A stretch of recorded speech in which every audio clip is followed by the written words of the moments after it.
I collapsed outside my office and woke up with a stranger holding my wrist. He was trying to slide off my bracelet, the one my husband gave me. I didn't scream. That's important. I didn't panic or flail or make a scene. I opened my eyes slowly, like I was waking from anesthesia, and the first thing I noticed was the pressure around my left wrist. Fingers that weren't mine. Not gentle, not violent either. Just deliberate. For a moment, I thought I was still sick. That this was a hallucination. Heat exhaustion. Low blood sugar. Something explainable. Then I focused. We were outside my building on Market Street. The wooden bench by the planters. The same bench I'd sat on 100 times during lunch breaks. It was late afternoon, around 4:40 p.m., because I remembered thinking I'd missed the 4:30 status call with Chicago. The man was old. Late 60s, maybe older. Gray beard, weathered hands, a flat cap pulled low. He wasn't looking at my face. He was looking at my bracelet. Gold. Thin. Custom clasp. My husband had insisted on that part. When I spoke, my voice surprised me. Calm. Clear. What are you doing? I asked. He looked up, startled, like a kid caught touching something that wasn't his. His eyes flicked to my face, then back to my wrist. He didn't pull away right away. My husband gave me that, I said. That's when he leaned in, close enough that I could smell coffee and something metallic on his breath, and whispered, "That's why you feel so bad. Look." He turned my wrist slightly, just enough that I could see the inside of the clasp. I didn't understand what he meant. Not then. Someone shouted. A woman. "Hey." The man released me instantly and stepped back, hands up, already apologizing. "I thought she dropped it," he said, loud enough for everyone to hear. I sat up too fast. My head spun. The world tilted, then settled. People gathered. Someone asked if I needed an ambulance. Another woman handed me a bottle of water. The old man disappeared into the crowd like he'd never been there. I didn't tell anyone what he'd said. That night, I went home and told my husband I'd fainted from stress. That part was true. What I didn't tell him was that when I got home, at 7:18 p.m., according to the garage log, I locked myself in the bathroom and stared at that bracelet for nearly an hour. Because the inside of the clasp wasn't smooth, there was something embedded there. Small, dark, almost invisible unless you were looking for it. I didn't understand it then, but my body had known before my mind caught up. I'm glad you're here. I really am. Because this is the part of my life I never talked about out loud. Not to friends, not to family, not even to myself. I need you to hear it in the order it happened, not the way I tried to explain it away afterward. People like to say things like, "You would have noticed." Or, "That could never happen to me." Or my favorite, "You should be grateful."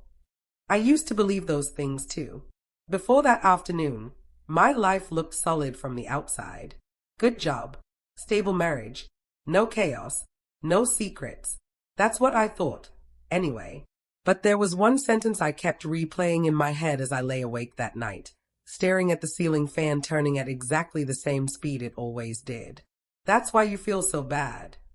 At 2:13 a.m., I finally got out of bed and opened my laptop. I didn't know what I was looking for yet. Just proof that I wasn't imagining things. Or maybe proof that I was. I told myself, it's just jewelry. I told myself, family doesn't do this. I told myself, you're overreacting. What I found next didn't feel dramatic. It felt procedural, cold, documented, and it changed everything. Before I begin, tell me in the comments where in the world you're watching from and what time it is for you right now. And if stories like this stay with you, please like and subscribe. It really helps me keep sharing the truths I've carried for years. Before that afternoon on the bench, my life was quiet in a way I trusted. I lived in Oakland, California, in a 2-bedroom condo we bought in 2016 for $612,000. 3rd floor, elevator that broke twice a year. Neighbors who nodded but didn't ask questions. I worked as a project compliance manager for a mid-sized logistics software company based in San Jose. Salary was $104,500 a year before bonuses. Predictable. Boring, in the best way. My husband, Eric, worked in procurement for a medical supply distributor. He traveled occasionally, Phoenix, Denver, Dallas, but mostly worked remote. He was organized, obsessed with spreadsheets, the kind of man who kept receipts for gas but forgot birthdays. We'd been married 9 years at that point. No kids. That wasn't some hidden tragedy. It was a mutual decision that hardened into habit. We told people, maybe later. Later never came. From the outside, we were the couple everyone described as solid. We didn't fight loudly. We didn't cheat. At least, I didn't think so. We split chores evenly. Sundays were for grocery shopping and meal prep. Thursdays were leftovers. Every month, on the 1st, we sat at the kitchen table with our laptops open and reviewed finances like a meeting agenda. Mortgage, utilities, IRA contributions. No surprises. That bracelet came up during one of those meetings. It was December 2021. Eric slid a small velvet box across the table and said, "This is easier than another appliance." Inside was the gold bracelet. Thin, elegant, not flashy. The receipt showed $3,850 from a boutique in Union Square. He said it was an investment piece, something that held value. He insisted I wear it every day. Not in a controlling way, at least not how I recognized control back then. He said things like, "Jewelry only matters if it's used." Or, "What's the point if it's in a drawer?" I wore it to work, to the grocery store, to bed sometimes. Looking back, I realize how often he noticed it. "You're wearing it, right? You didn't take it off at the gym. Be careful with the clasp." At the time, I read that as care, attention, something people complain about not getting. Our routines were steady. Wake up at 6:10 a.m. coffee by 6:25. I left the house at 7:40. He stayed home. Dinner around 7. Netflix until 10:30. Lights out. Nothing felt dangerous. That's why the fainting scared me more than the man on the bench. I wasn't sick. I didn't skip meals. My Apple Watch showed my heart rate spiking suddenly at 4:37 p.m., then dropping. No prior warnings. No alerts. Just a blank spot where I lost time. When I told Eric that night, he frowned in that precise way he used when something disrupted plans. "You should see a doctor," he said. "We'll monitor it," he said. "It's probably stress." Probably. The next morning, he tightened the clasp on my bracelet himself before I left for Wyke. Said it looked loose. I didn't object. I still didn't understand what the old man had seen, or how he knew, or why my body felt wrong in ways tests hadn't caught yet. There was one small thing I noticed that morning, something that didn't fit. When I checked my bank app at 8:02 a.m., there was a pending charge I didn't recognize. $14.99. Processing. No merchant name yet. I stayed at it longer than necessary, then closed the app. I didn't understand it then. The doctor's appointment was supposed to close the loop. That's what I told myself when I scheduled it for the following Tuesday at 9:30 a.m., taking a half day from work and marking my calendar as personal. I wanted something definitive, a name, a cause, anything that would let me file the fainting under a normal category and move on. The exam itself was unremarkable. Blood pressure slightly low but within range. Blood work normal. No anemia. No thyroid issue. The EKG showed nothing dramatic. The physician, Dr. Patel, mid-40s, calm voice, asked if I'd been under unusual stress. I said no. That wasn't a lie. It just wasn't the whole truth. When I mentioned the bracelet in passing, just as a joke, really, she smiled politely and moved on. Jewelry didn't belong in her diagnostic framework. I understood that. On my way out, I checked my phone. Another pending charge, $14.99, that same amount. Same processing label. 2 charges in 6 days. I paused in the lobby, pretending to scroll while actually doing the math in my head. Subscriptions, streaming services, app renewals, none of mine billed mid-month, and certainly not twice. That night, I asked Eric if he recognized the charge. He barely looked up from his laptop. "Probably one of your apps," he said. "You download a lot of those." I didn't push. I never did back then. Not because I was afraid, but because pushing had never been necessary before. The next incident came quietly. Thursday afternoon, 3:12 p.m., during a routine compliance review call. I remember the time because my screen froze mid-sentence. I felt the now familiar wave, warmth rising up my neck, pressure behind my eyes, a faint buzzing in my ears. I muted myself just in time. This time, I didn't faint, but my hands shook for nearly 10 minutes afterward. I checked my watch. Heart rate elevated again. Not enough to trigger an alert, just enough to feel wrong. At 3:47 p.m., my phone buzzed with a notification from my bank. Another $14.99 charge cleared. Merchant name now visible. GeoTrace Mobile. I didn't recognize it. I Googled it from my work computer. First result, a location tracking service marketed for asset recovery and family safety. Monthly subscription. Discrete installation. No visible app icon. I stayed at the screen longer than I should have. I told myself, it's coincidence that I told myself, this isn't about you that I told myself, you're reading into things. That wasn't the worst part. When I got home that evening, Eric was unusually attentive. Asked about my day. Asked if I felt dizzy again. Asked if I'd worn the bracelet all day. Yes, I said. He nodded, satisfied, and went back to cooking. Later that night, while he showered, I examined the clasp again under the bathroom light. I used the magnifying side of my makeup mirror this time. The dark speck was still there, flush with the metal. Too precise to be a flaw. Too intentional. I didn't remove it. I didn't pry. I just looked. At 11:42 p.m., my phone vibrated. A new email notification. From support@geotracemobile.com. Subject, weekly activity summary. I didn't open it right away. I sat on the edge of the bed, listening to the shower run, counting the seconds between the water hitting the tile and the hum of the vent fan. My chest felt tight, not panicked, focused. When I finally opened the email, it asked me to log in to view details. I didn't understand it then, but I understood one thing very clearly, that email wasn't meant for me. And someone in my house knew exactly where I was every time my body started to fail. I closed the laptop just as Eric stepped out of the bathroom, towel around his waist, smiling like nothing in the world had shifted. I smiled back. I didn't understand it then. I waited 3 days before opening the account. That wasn't bravery. It was fear-wearing patience. Friday passed. Then Saturday. I wore the bracelet the entire time. Grocery store at 10:14 a.m. Gas station at 10:52. Target at 11:31. I noted the times in my notes app without fully admitting why. Sunday night, Eric fell asleep on the couch halfway through an episode we'd already seen.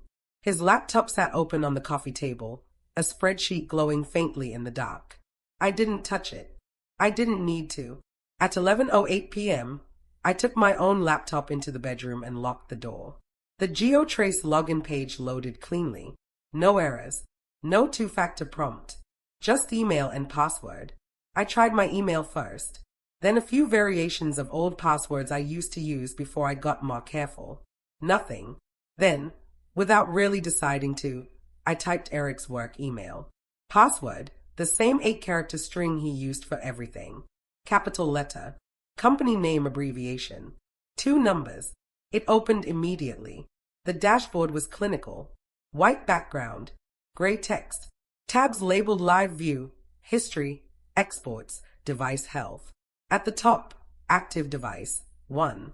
Name, Asset_0417 status, online last sync, 3 minutes ago. I didn't breathe for a few seconds. When I clicked History, a map filled the screen. Blue lines traced my movements like veins. Every stop, every pause longer than 2 minutes.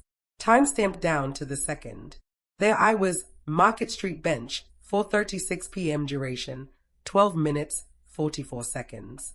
My stomach tightened, slow and deep. Another click. Exports. Weekly PDF summaries. Each one dated. Each one automatically emailed to Eric's address. I opened the most recent. It showed heart rate anomalies flagged in red. Location correlation. A note in the margin field, typed manually. Subject experienced event again. Duration shorter. Subject. I felt something inside me go very quiet. I scrolled further back. The first report dated January 12th, 2 months before I fainted. Small spikes. No collapse. Just data. Clean. Observed. Then the receipts. The $14.99 charges weren't random. They were monthly renewals. The first one dated December 3rd. The same week he gave me the bracelet. Total paid to GeoTrace over 6 months, $89.94. That number mattered. Not because of the money, but because of the time. I checked device health next. Battery source, microcell lithium estimated lifespan. 18 to 24 months implant type, passive hybrid. Implant. I closed the laptop and sat on the floor. I didn't cry. I didn't shake. I pressed my palms into the carpet and stared at the wall until my eyes hurt. I told myself, there must be an explanation. I told myself, this can't be what it looks like. I told myself, people don't do this. At 12:41 a.m., I took the bracelet off for the first time in months. The relief was immediate. Not emotional, physical. Like taking off a shoe that's been too tight all day that I wrapped it in a towel and placed it in the back of the closet. Then I did something I still don't know how I had the clarity to do. I emailed GeoTrace support. From my own account. Subject, question about asset_0417 message.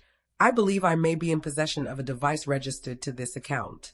Please confirm what type of asset this system is designed for and whether consent is required. I didn't expect a response.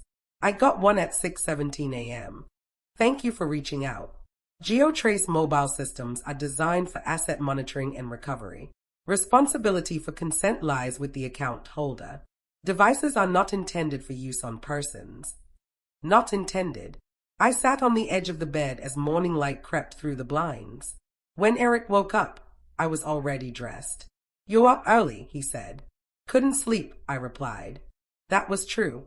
What I didn't say was that somewhere between midnight and dawn, my marriage had stopped being a relationship and turned into a case file. And I was done being the subject. That wasn't the lowest point. But it was close. I didn't confront him. That choice surprised me later, when people asked how I stayed so calm. The truth is simpler. Confrontation would have given him control back. And I was done handing it over without realizing it. For the first 48 hours, I planned. I wore a different watch to work and left my phone at my desk during lunch. I walked routes I never used before. I took ride shares instead of bought and paid cash for groceries. Small deviations. Controlled variables.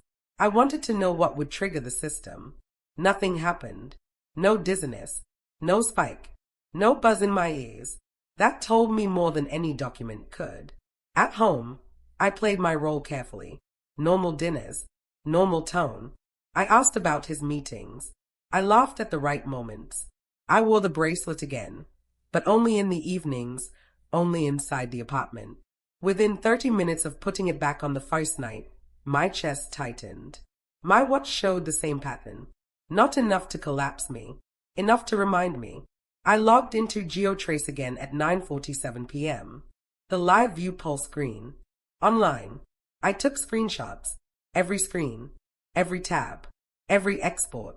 I saved them to an encrypted folder and backed them up to a private cloud account Eric didn't know existed. I emailed copies to an address I'd created that afternoon, one I accessed only from my work computer.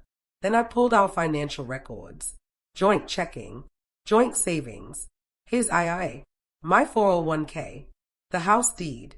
The insurance policies. Life. Health. Disability. I printed them at the office printer after hours and slid the pages into a manila folder I labeled Compliance, Q2. Numbers give clarity when emotions try to take over. I made a list of questions I did not yet need answered. Who installed it? When did he decide? Why did my body react the way it did? I didn't need those answers to act. I needed leverage. On Wednesday, I scheduled a consultation with a family law attorney during my lunch break. I paid the $350 fee on a personal card. I showed her the screenshots. I didn't embellish. I didn't speculate. She leaned back in her chair and said, quietly, "This is not a misunderstanding." I nodded. "It's illegal," she continued, "and reckless." I asked what my options were. She said, "You can leave, you can report, or you can wait." Waiting, I'd learned, could be strategic. That night, Eric asked if I was feeling better. "Yes," I said. "You sure?" "I'm sure." He watched me longer than usual. "You should be grateful," he said finally. "Some people don't have anyone looking out for them." I didn't respond. I didn't understand everything yet, but I understood enough. On Friday afternoon, I took the bracelet to a jeweler across town. I didn't give my name. I asked for an appraisal. He examined it under a loupe for less than a minute before his expression changed. "This isn't standard," he said. "There's a component embedded here. Can you remove it?" I asked. He shook his head. "I wouldn't touch it." That was fine. I didn't want it removed. I wanted it intact. I left with a written note stating the bracelet had been altered beyond decorative purpose. That night, I placed the bracelet back on the kitchen table, exactly where Eric liked to set his keys. I sat across from it and waited for the moment when I would stop feeling like the monitored object and start feeling like the person holding the file. It came quietly. A line formed in my mind, steady and cold. "You don't know what I know yet." And that was enough. I wasn't ready to expose him, but I was ready to end this on my terms. I chose the timing carefully. Tuesday, not a holiday, not a weekend. A normal workday where systems were live and people were reachable, where records would exist. At 8:12 a.m., Eric left for what he said was a supplier meeting in Walnut Creek. He wore his blue button-down, took his laptop, kissed my cheek like he always did, routine intact. At 8:24 a.m., I left the apartment. By 9:03 a.m., I was seated in a small interview room at the Oakland Police Department with a manila folder on the table in front of me. My hands were steady. My voice didn't waver. I said, "I need to report unauthorized surveillance and physical endangerment." They asked me to start from the beginning. I didn't. I started with evidence.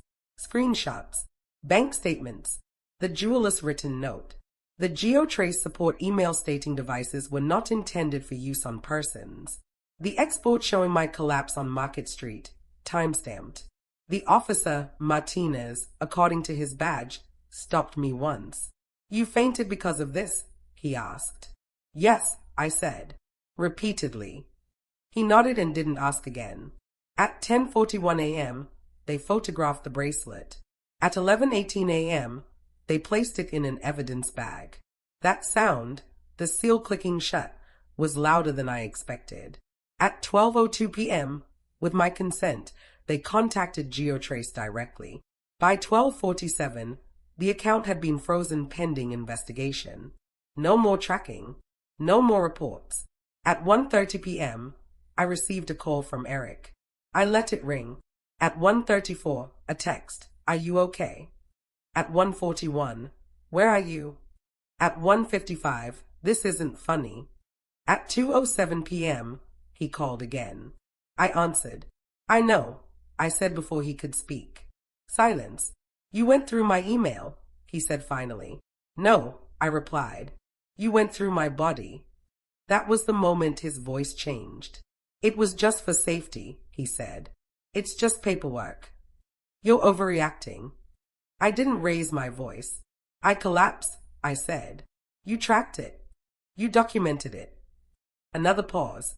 "You should be grateful," he said again, quieter this time. At 2:29 p.m., 2 officers arrived at his meeting location. I wasn't there. I didn't need to be. By 3:11 p.m., his access to our joint accounts had been temporarily restricted. That was the irreversible action. Once flagged, it couldn't be undone quietly. At 4:06 p.m., my attorney emailed me confirmation, emergency separation filed. Exclusive use of the residence granted to me pending review. By the time Eric returned home, the locks had already been changed. He stood in the hallway, knocking. Not yelling, just knocking. I watched through the door camera. "I just want to talk," he said. I didn't respond. At 6:18 p.m., He left. I sat on the couch and let the silence settle. No buzzing. No pressure behind my eyes. No invisible line tracing my movements. That was the first night in months my body felt like it belonged to me again. The power hadn't shifted in a dramatic explosion. It shifted through documentation, procedure, and timing. And its stage shifted. But justice doesn't end at exposure. It moves slowly after that. And it takes things with it. The aftermath didn't arrive all at once. It came in notices, envelopes, and pauses that stretched longer than conversations ever had. Eric didn't come back to the condo. Not after the locks were changed. His attorney contacted mine within 48 hours. The tone was defensive, then cautious, then procedural. Words like misunderstanding and intent appeared often. They never used the word implant. The police investigation moved slower than my emotions ever could. They interviewed the jeweler. They subpoenaed geotrace records. They requested purchase histories, shipping confirmations, IP logs. Everything left a trail. That was the mistake Eric had made, assuming discretion meant invisibility. It didn't. 3 weeks later, I was called in to give a formal statement. This time, I told the story in full. Dates, times, symptoms, the fainting, the old man on the bench, how my body had reacted before my mind allowed itself to. When I finished, the officer asked one question. Did he ever ask your permission? No, I said. That was enough. Professionally, things shifted too. I told my manager the truth, not the details, just the reality. I needed medical leave. I needed flexibility. I needed privacy. She didn't ask for proof. Some people surprise you by believing you without spectacle. Others disappear quietly. A couple would vacation would twice stop texting. One of Eric's sisters sent a message that said only, "You didn't have to ruin him." I didn't reply. The house felt different without him. Not emptier, quieter. I slept deeper. Ate when I was hungry instead of on schedule. I stopped wearing jewelry entirely for a while. My wrist felt light. The bracelet remained in police custody. I never asked for it back. Financially, I lost more than I expected and less than I feared. The accounts were divided. The condo would eventually be sold. Numbers changed. Assets shifted. I watched it all with the same calm detachment I'd once applied to compliance audits. There was grief, but not for the marriage I thought I had.